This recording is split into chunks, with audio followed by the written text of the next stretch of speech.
Hey Victoria, this is how to paint your trim 101. So I have down here all the stuff that you'll need to paint your trim.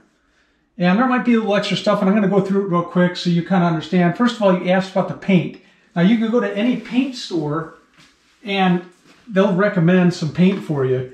Angela picked out this paint. You can see it's labeled Doors and Trim because we've used it before.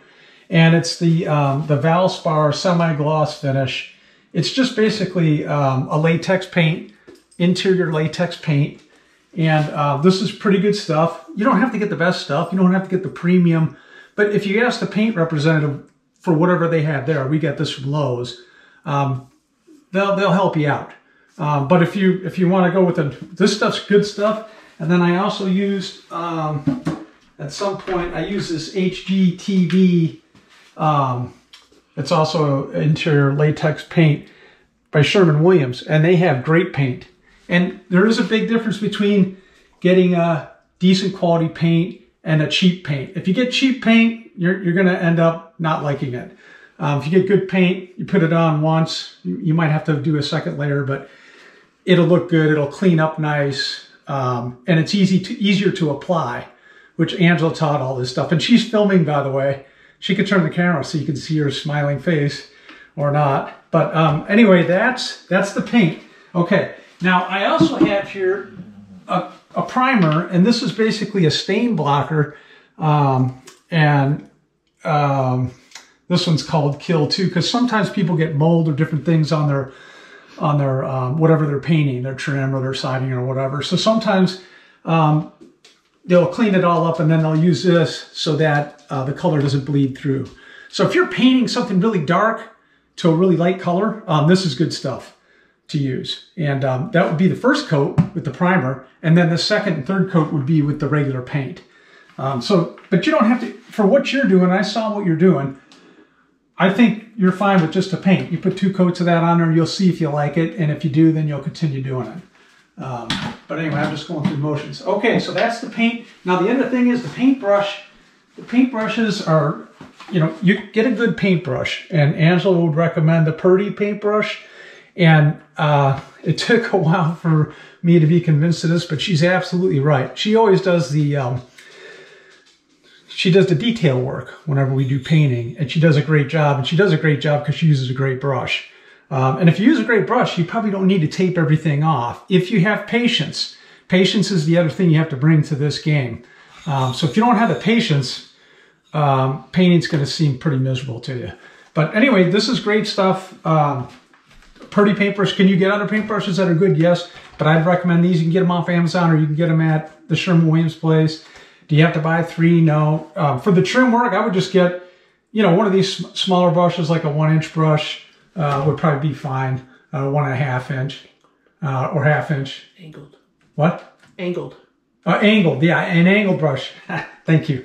And when we talk about angled brush, we're talking about a brush that's not, you don't want one that's just flat across, but you want one that's cut at an angle because that makes it easier to paint.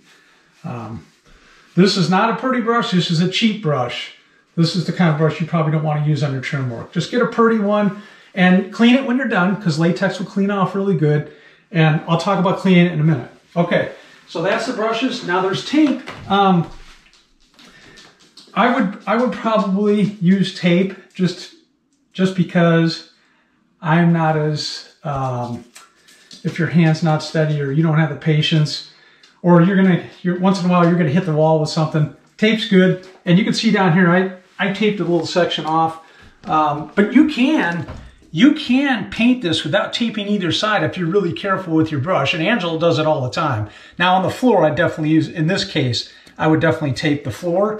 And if you want to, you could use a little paper, like this here. Just put it up against here and then you tape a little paper to the floor. You can do it that way too, but I would tape it and press down really firm on the edges here like this, okay? All right.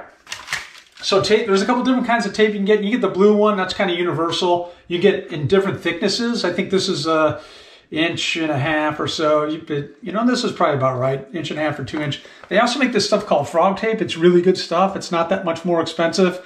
And when you put it down, you also put a little, you make it wet. You just use a sponge to wet it down, and then that makes it mate the surface really well, so you don't have any paint bleed through. But if, you know, for what you're doing, just get some blue tape and do your little test spot, see if it works. Use the blue tape, and if that works, then great. Okay, now that's it for the paint and the tape. Now here's one other thing.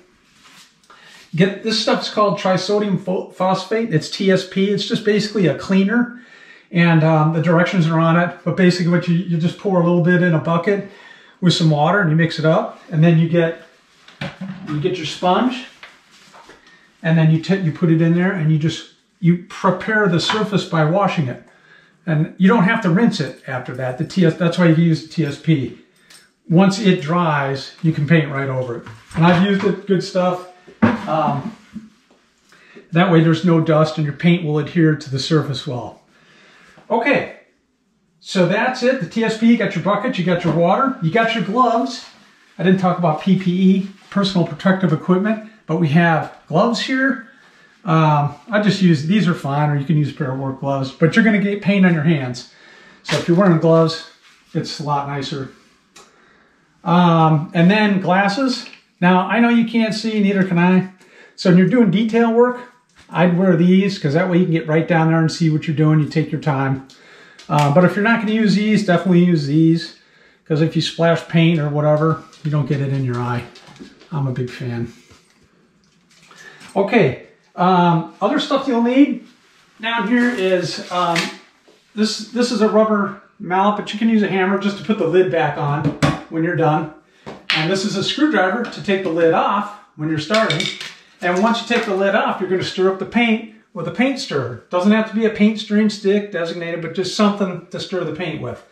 And then when you get done stirring the paint, you're going to wipe it off, and then you're going to put it on a piece of paper so that you don't get paint on your floor or whatever. And wear some appropriate clothes. So I'm just wearing clothes that I know I'm going to get paint on it. So these are actually the pants I wore when I stained your deck. And then this is the t-shirt that I've had for years, and I don't care if I get paint on it. So that's pretty much all the things that you need to paint your trim. And like I said, you're probably going to do 2 coats. So I'll just go through this real quick. We'll break open some paint. I've got this little piece of paper. Puppy, go back. Back, puppy. Sit. You sit, puppy. Sit. That's a good girl. Sit. That's a good girl, puppy. Puppy, sit. Puppy. Puppy thinks I'm opening up a can of treats. When you purchase your paint, Victoria, you can also get a little thing that looks like a bottle opener from the paint store. They usually will give it to you for free or for very little money. And you can use that to open up the paint can instead of the screwdriver, which is the more appropriate tool for that endeavor. Okay, now I'm stirring the paint. Okay, if you want to look in there, you can see you just stir it up really good. Now, when you buy your paint, they'll shake it for you there. But even if they shake it for you, when you get home and you're ready to use it, open it up and stir it yourself. Because if you don't, it won't be mixed well. And the other thing is, I forgot to cover, is the amount of paint you'll need for your job. Now, when you're doing trim, I would probably just get, you know, especially if you're just doing a test thing. Sometimes they will sell you samples, so you can get a sample. Now, that's not quality paint, but if you want to just test the color, they'll sell you a sample that you can use, and it's a nominal fee, and then you can use it and see if you like the color. And then if you like the color, they'll mix up the quality paint for you. Now, the sample paint's not quality paint. It won't be good latex quality paint. So just remember that when that happens. Okay, when you get done stirring it, you want to make sure you get most of the paint off here. You can wipe it on the sides like this, and then set it somewhere where it's not going to get everything else dirty. Then you break open your nice new pretty paintbrush. Let's just pretend this is it. It's angled. And then what you're going to do is you're going to dip your paint just at the very edge. You don't need very much paint on the paintbrush. So and I learned this from Angela, but basically all you need is maybe that much. And that's not much, because what you're going to find out is if you're trying to do this fast and put a lot of paint on the brush and get her done quick, just go back and get a different mindset of, hey, this is going to take me a little bit of time. Now, the other thing, once I dip it, I want to show you, once I dip that little tip in there, then I do this. I just shake it like that, and to get the excess paint off there, because I don't want it dripping when I go across. And a good quality paint will stick onto the brush pretty well. Also, I forgot to mention, this is a yogurt container. What I normally do if I'm painting with like a gallon of paint, I'll pour a little bit into here if I'm doing trim. And then that way, if I spill a little bit of paint or whatever, if this knocks over, I'm not losing a whole gallon. And this is a little bit easier to operate out of. And then you can shake it. You can shape your brush into that. So anyways, we get started here. I have part of this taped and part of this not taped. I did clean the surfaces, but I'm just going to show you. And I'm going to put on my glasses here so I can see what I'm doing in terms of detail work. But I can stick this up like this, or I can use the edger, which this is another thing you can buy. You can, if you have something that's close, you do this, and then that way you don't really have to tape the ground, right? The paint will go through the paper. Okay, so here's what we're doing. I'm just going to start here, and I'm going to use the taper just like Ann said, and I'll start low. I'm not going to start right at the edge, but I'm just going to start low so I can see where my line is. Right now I can see my line. My line looks pretty good, and I'm going to dip again here, and then I'm going to shake. I want to shake the excess off, and see, there's just very little paint is needed. Now when I get on the edge, I'm going to get up a little bit closer, and you can see you can use the angle of the brush to sort of get your line. See, I'm getting a little bit on the tape.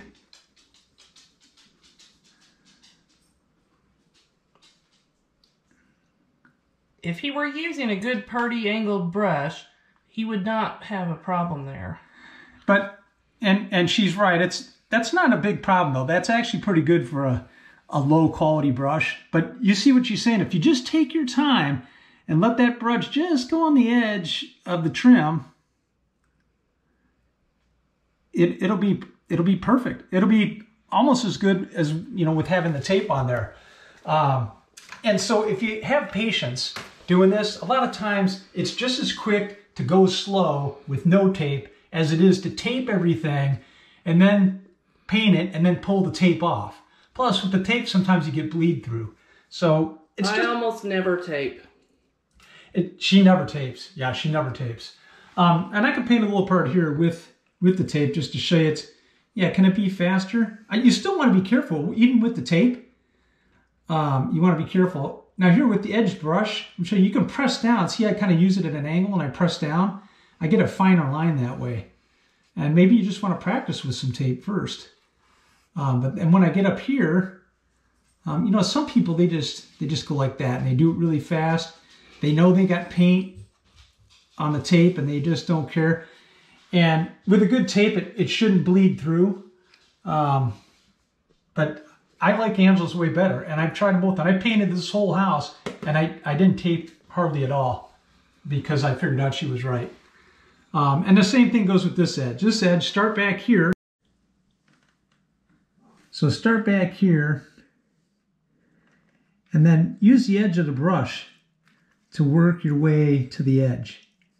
And that way you'll get a nice clean line.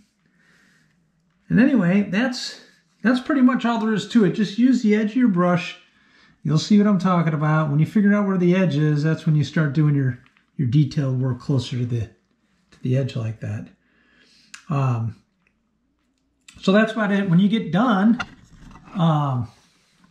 what you want to do is set your brush down. If you use this edge, clean it off. Every time it gets full of paint, clean it off. And then set this here. We'll take the paint lid, put it on here, and I like to use some kind of a cloth to put over it. And then use your rubber mallet to put the lid on, just hit the edges. I lost my cameraman. And then that's it. And the only other thing you have left to do is cleaning your brush. And you just want to make sure you clean it extra good. So just regular water. And really get it nice and clean. Once you think it's clean it more. And there should be no white paint. It should be clear water when it's clean. Okay, and you can shake it in your sink if you want, or you could do this outside. You could do it in your bucket. And then what you're going to do is you're going to dry it off on a napkin like this. Just make sure it's nice and dry, and then you use this Purdy brush holder because you want it to keep its form. You don't want any stray bristles coming out. You put that in like this and make the edge match the edge of the holder. Fold this over like this. Then you use the Velcro, and then that's it. And then it'll be ready for the next time you use it. And because they're expensive, you want to take good care of them. Okay, Victoria, I think that's it. I hope you like this video. Happy birthday. Like, subscribe to my YouTube channel, and happy birthday.